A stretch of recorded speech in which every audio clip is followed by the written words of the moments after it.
Good evening and welcome to Austin After Hours. I'm Taylor Ellison. Thanks for joining us tonight. Here's a look at what's coming up. A Texas tale comes to life on the big screen in new film, The Iron Orchard. Actor Austin Nichols discusses his role, plus life since The Walking Dead, and the one question he still gets from loyal fans. And this guest is no stranger to the Austin comedy scene. She's the showrunner for the longest running stand-up showcase in Austin and was runner-up in the Funniest Person in Austin contest. Carina Magyar talks jokes, joy, and her secret to success. And director Andrew Bujalski discusses his latest film, Support the Girls, how he first met star Regina Hall, and why he thinks Austin, Texas is a great place to be a director. But first, we're sitting down at the Townsend to catch up with actor and Austinite Austin Nichols.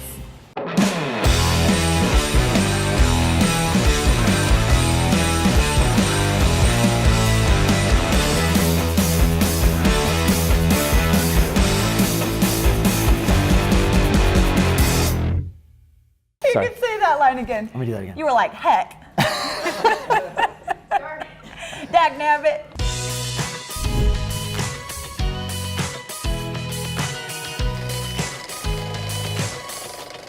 Such an exciting time for you. Iron Orchard. The Iron Orchard is a great film. Anytime I can work here or come to a festival here or do anything here, I'm You're a happy person. really happy. What did that look like? It's a dream. We did most of it out in Big Spring near Midland and in the oil fields. Legit. And then we finished the last week here and we were shooting downtown. It's so fun to work here. The thing about Iron Orchard is y'all were transported back in time. Like, what did it feel like to be on that set? And on an indie budget, which is so impressive. I remember calling them and saying, are you guys gonna be able to make this movie? I mean, we have cars, clothes, oil rigs. I mean, where do you find oil rigs that can pass for period? Our producers and our director and our whole crew really pulled off something special. I play Dent Paxton, and Dent starts out as a clerk in the oil fields, and he meets Jim McNeely. Jim McNeely's the lead. He's a young man who comes and wants to strike oil and build an empire. But my character, Dent, he starts out as a clerk and he becomes friends with Jim, and they're young and they kind of grow up together. And then when Jim starts his own company and strikes oil much later on, Dent becomes his consigliere, or his, his right-hand man. And Dent is gay, and in the 30s and 40s, I mean, not only was it not an option to come out, but Dent is also working in an extremely masculine environment. You know, in the novel, which I actually want to show you, this is a first edition. I don't even know if you can find them now Let me see this. on Amazon. I think our production ran up the price of them because think everybody they was did trying too. to buy them on Amazon Yeah. while we were doing the movie. But in the book, I think he did love Jim. Part of the reason I think why he stuck by Jim, even through Jim becoming a pretty bad guy. Yeah. You know, I don't think he had any illusions that they would ever be together, but he would really do anything for him. It's completely tragic and kind of a beautiful story.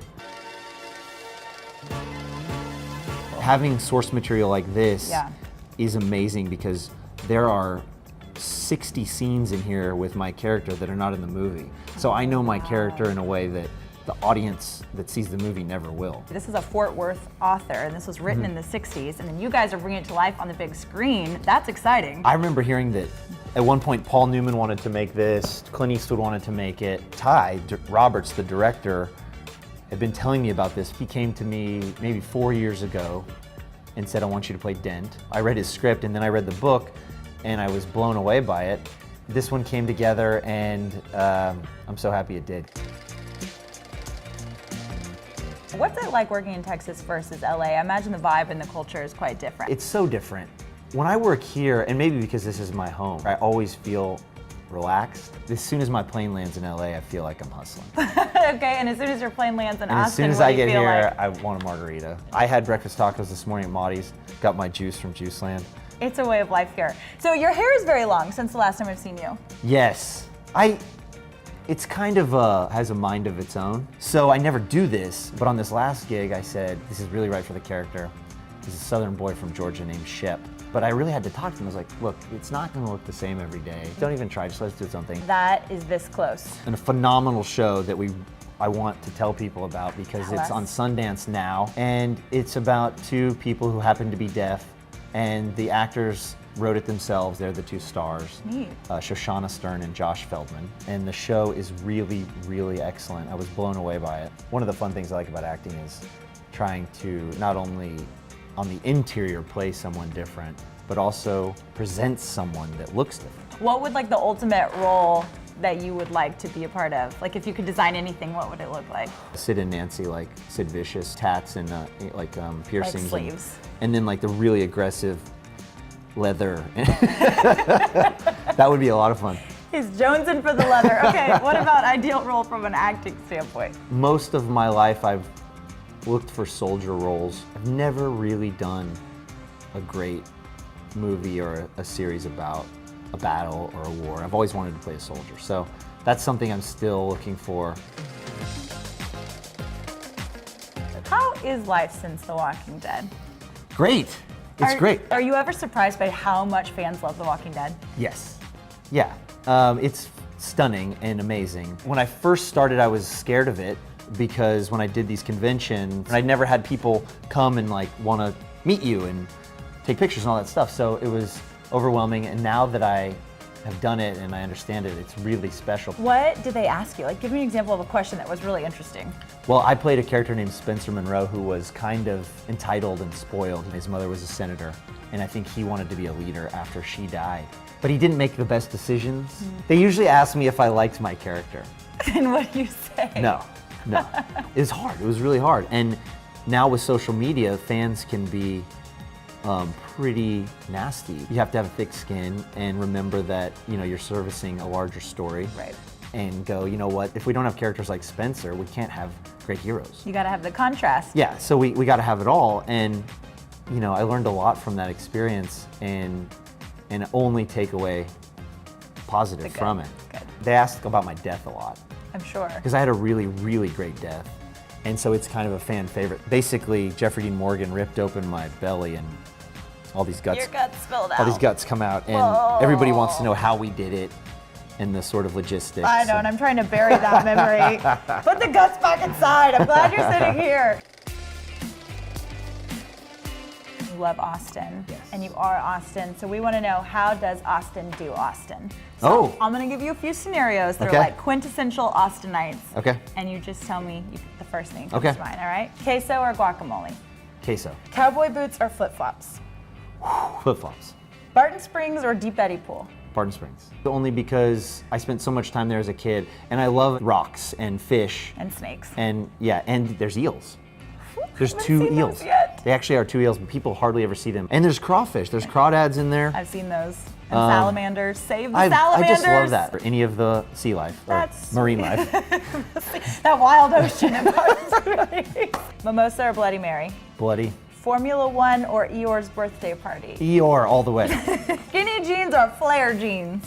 Oh. What are we working with here? Well, now You're an actor. Now I'm in the middle. I'm gonna go with flared because I'm more old school. All right, would you watch the bats or play with a dog at a dog park? Bats. Love the bats. You don't like bats? I do, but not in a million years. It's part of our identity. Do you call it Town Lake or Ladybird Lake? Town Lake. There you go. That's a local. Sorry. Tito's vodka or Deep Eddy vodka? Oh, I like that question. I gotta go Deep Eddy. It's controversial. It is controversial. Top Notch Burgers or P. Terry's? Oh, top notch. We were obsessed with Dazed and Confused. All right, here is a modern day question. Would you take a pedicab or ride the bird scooter? Oh, wow. You don't like birds? Have you seen me? I'm a public safety risk. I'm a hazard to humanity on that thing. I'm gonna go with a pedicab. There you go. You're the best. Thanks for hanging Thank out with you, us. thank I'm you. so glad we got to spend time together. So fun. Go Thank see you. the Iron Orchard. I can't wait to. Cheers.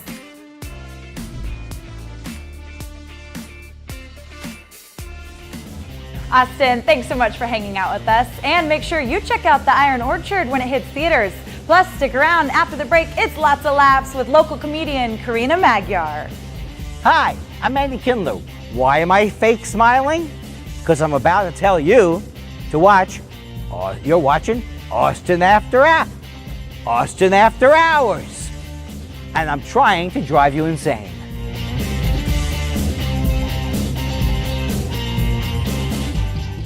Hi guys, I am Bobby Bones. Hey guys, I'm Ryan Gosling.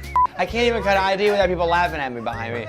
and you're watching Austin After Hours. Thank you, because we need the viewers. Hello, I am Bobby Bones, and you're watching Austin After Hours. And thank you for it.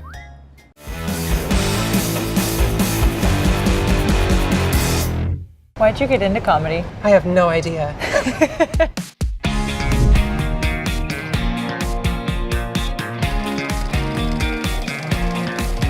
You do so many things. I am exhausted just reading your bio. I'm exhausted thinking about my bio. How do you do it all? I've learned not to sleep.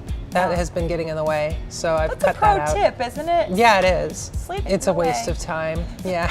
Said no one ever. Yeah. You've been in the comedy scene here in Austin for a long time. Yeah, about 10 years now. It's been, oh boy, rocky, bumpy, and fun. I mean, it takes a long time to establish your comedic voice and get any good at this weird thing. And then it's only been the last couple years I felt comfortable and able to do really fun, cool stuff without getting super nervous. I don't know if you can tell this, but I'm also transgender. I'm not just hot in a weird way.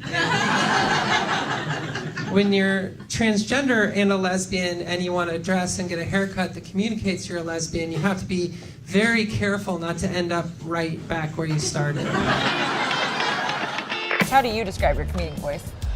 The mom next door who's got a life that you did not know about. Plot twist. Yeah, exactly. I try to come across as just sort of a regular everyday gal, but then like I start talking and people are like, whoa, what is really going on in your life? And that's where the humor comes from.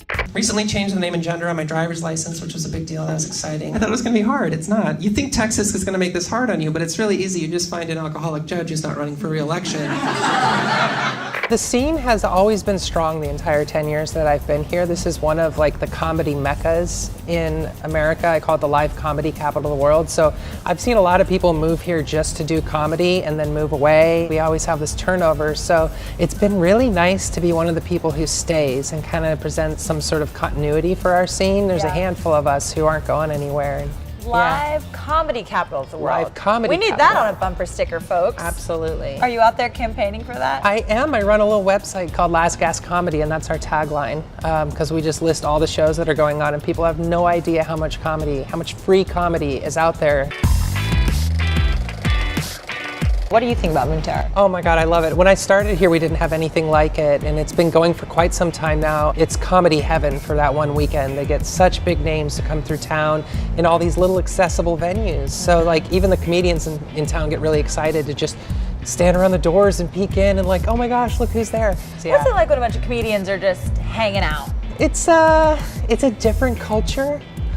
Is that the most diplomatic way to put it? That works. Yeah. Comedians size each other up in a really funny way. I mean, we're all ready for that. The first sentence when you say it to a comedian, you're ready for it to be torn apart. So like everybody's a little bit on guard. Yeah. But honestly, comics are some of the nicest, most thoughtful people I've ever met. I think it has something to do with the way that we process the world.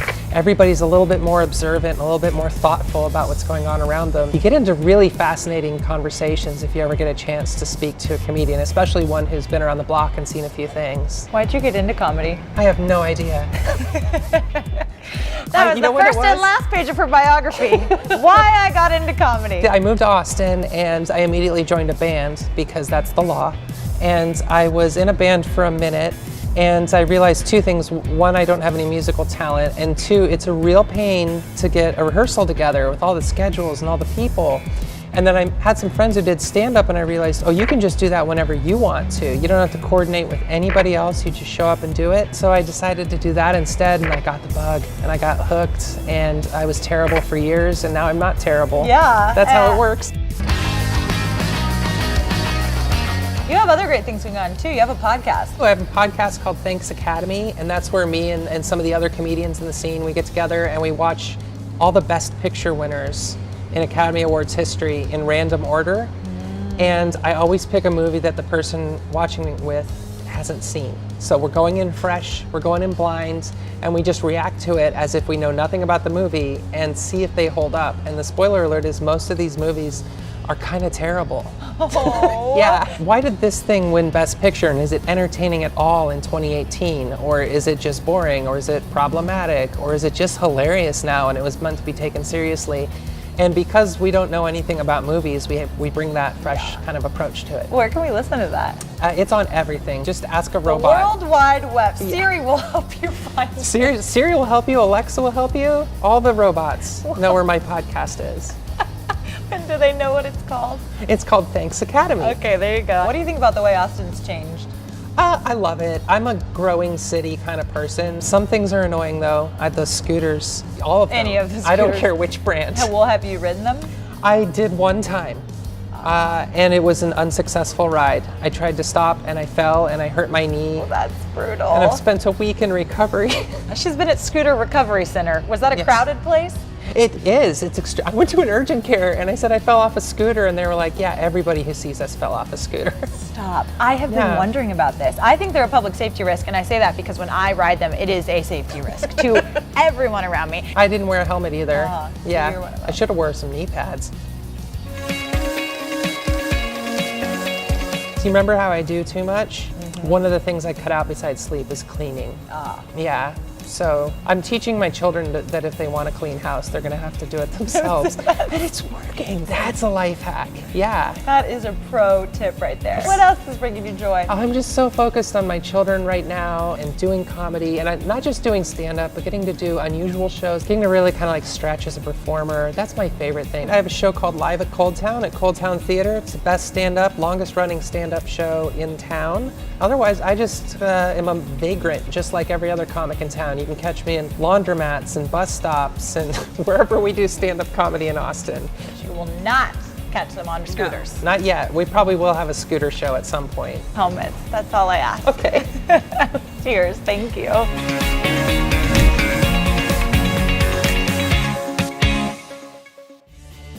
Don't miss Carina and her legendary live show every Friday night at Cold Town Theater. And after the break, we chat with indie filmmaker Andrew Bujalski at the Austin Film Society Cinema. Hey, I'm Brooklyn Decker, co-founder of Finery, and on Grace and Frankie, what? You're watching Austin After Hours.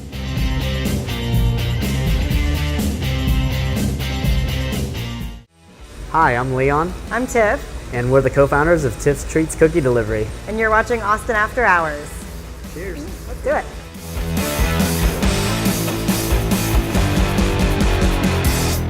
What's a day look like for you in Austin, Texas? For me, bring my kids to school and then procrastinate and then pick them up from school.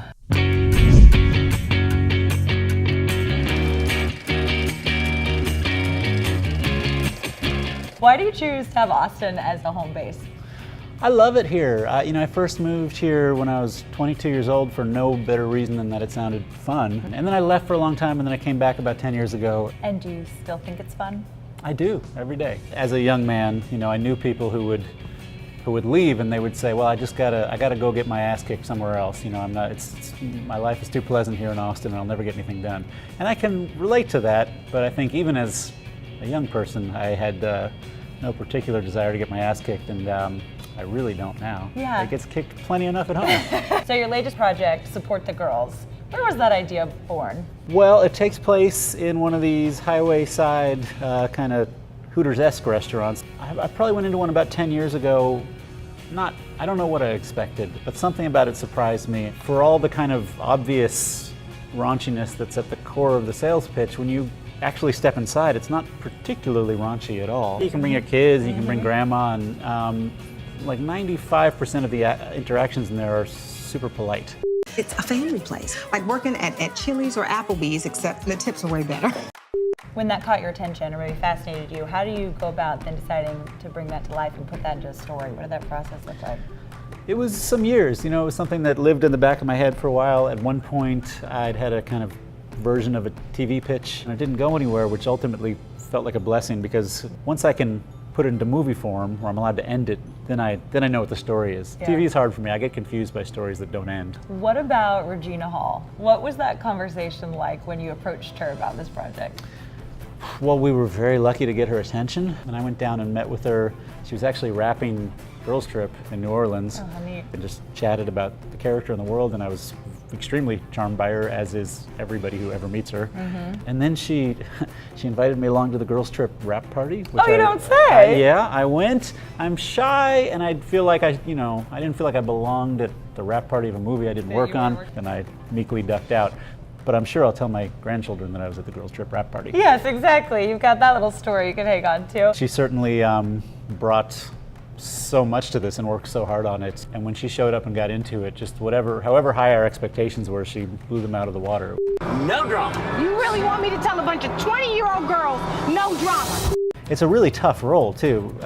Regina plays the character of Lisa, who's in almost every scene of the movie, in almost every shot of every scene of the movie. She's the general manager of the store, and she's trying to get through a very long and emotionally taxing day, but she's an incurable optimist and a den mother. There are a lot of layers she's having to play, a lot of weird, tight turns. And day after day, Regina brought it. Hey, get off the car. It's Alexis. What are your mainstream bar and grill? Please, come here, please. Come here. I love the term incurable optimist. What do you think are some lessons from Lisa and the movie that people could relate to their own lives, even if they've never stepped foot in a restaurant of this nature? I mean, for me, it's almost a movie more than anything else about working. You know, if you've ever had a job, and you're working right now.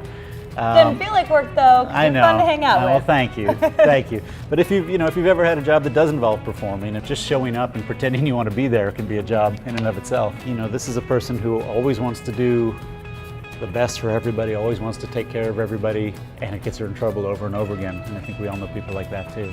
Let's get in and go. You're not leaving. You're married to this place. What about the research for this film? Were you eating a lot of fried food? Sitting in a lot of those restaurants? Yeah. Yes. And my previous movie called Results was about personal trainers, and my research for that was going to the gym, and I felt great. Yeah, you're tip-top shape at that point. And then I made a movie where the research was a lot of beer, a lot of mozzarella sticks. I'm a vegetarian, so I was limited. Like fried what, mozzarella, onion fried rings? onion rings, fried, you know, a lot of fried. You've been drawn to cinema and film for a long time, from an early age. Yeah, for better or worse, it's the only thing I ever really wanted to do with my life. It's just a movie crazy kid with very indulgent parents who would bring me to the movies all the time. And now, as a parent, I'm kind of horrified at what they were letting me see at such an early age, you know. But I loved it. When you look at the way your parents supported you and that helped you pursue this, Yeah. what is it that you want to instill in your kids about their dreams, whatever they may be? I would like to do for them what I felt like my parents did for me, which was, you know, let me pursue an interest, and a particularly cockamamie one in my case. Yeah. Go do it. If this is what you want, go do it. Be responsible and do it. And I hope I could do that for my kids. You said this is pretty much the only thing you've ever thought about, but let's just say you thought about something else for a hot second. What might that be? Oh my gosh. Well, can I cheat? I mean, if I could be talented at anything else, give me a great voice and I'll go be a great singer. It sounds good to me. See, I feel the same way. Right? I have always wished for the gift of song. I have shut down many karaoke bars. It's not. I believe karaoke is different talent than singing. I'm not. To be clear. Okay, I'm not trying to equate them. Very fair.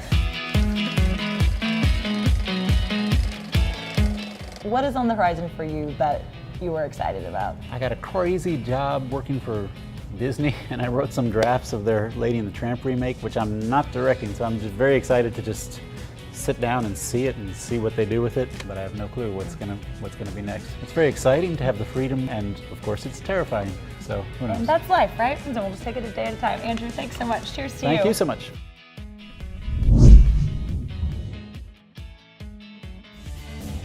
Thanks so much for your time, Andrew, and thank you for hanging out with us on Austin After Hours. You can find this complete episode on YouTube or head to our social media accounts for some behind-the-scenes fun. We'll see you right back here next week. Have a great weekend. Cheers. Hello, how's it going? How's it going? I'm so glad to see you. Great to see you. How's it going? Happy Thursday. It's going good. How are you? Did you find a spot? Are you taking a little reading break? I wanted to show you this. It's the original Yeah, it's novel. the first edition. They're really hard to find now. That's amazing. He wrote this in what, like really the cool. 60s, right? I believe it was 60. This is so cool. I think you're right. Late 60s, early 70s. This is the whole cast. That is so cool.